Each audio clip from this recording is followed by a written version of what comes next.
The killing of British hostage David Haines by the Islamic State terrorists has been condemned by a range of international leaders. British Prime Minister Cameron has described his execution as an act of pure evil and pledged to hunt down those responsible. But it's not just the UK that is planning action against the Islamic State.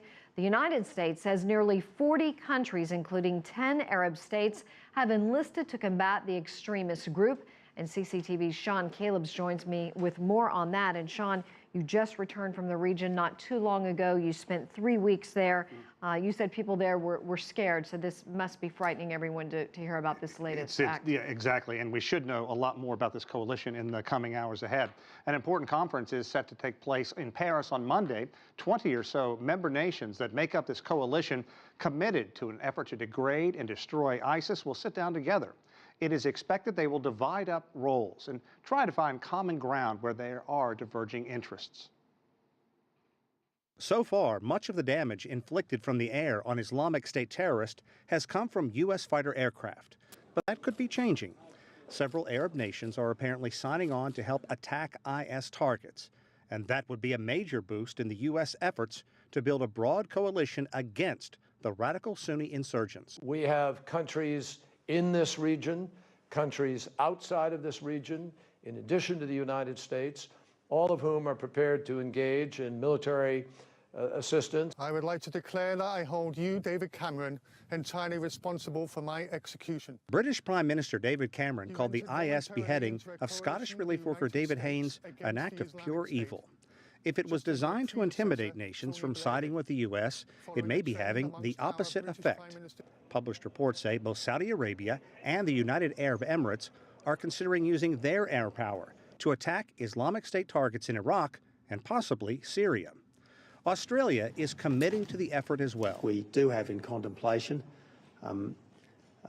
the use of our special forces in modest numbers to act as military advisors to the Iraqi army and to the Peshmerga. Prime Minister Tony Abbott is sending 600 troops to the United Arab Emirates. Initially, these troops would be there to provide training to Iraqi forces.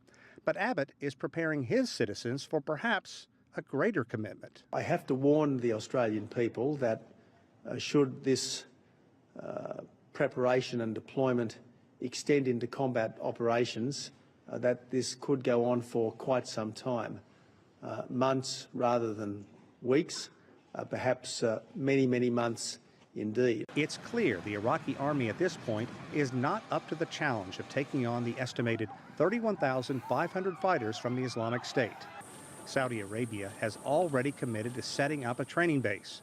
British forces have no plans to scale back their surveillance flights and assisting with intelligence and logistics. This is not about British combat troops on the ground.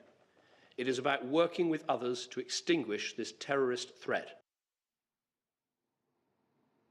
And once again, the U.S. says there are nearly 40 nations committed to the coalition to help degrade and destroy the Islamic State. However, while the rhetoric is great, details are few. Which nations and in what capacity they are willing to commit remains unclear. Sean, we do hear a lot of talk about boots on the ground. The U.S. has said so far we're not willing to put boots on the ground, but they are setting aside some money to train some moderate Syrian fighters there. There will have to be some type of activity on the ground. It can't just be done with airstrikes. Yeah, the U.S. has already sent more than 1,000 of its troops over there. You talked about the training. They've been working with the Peshmerga, with the Iraqi army. I think in some circles they've also talked about black ops, some of their special forces going out doing reconnaissance, identifying targets, identifying the top members of ISIS who should be targeted. So there is that going on, and British SAS troops are out there doing the same thing. Sean Callebs, as always, thank you.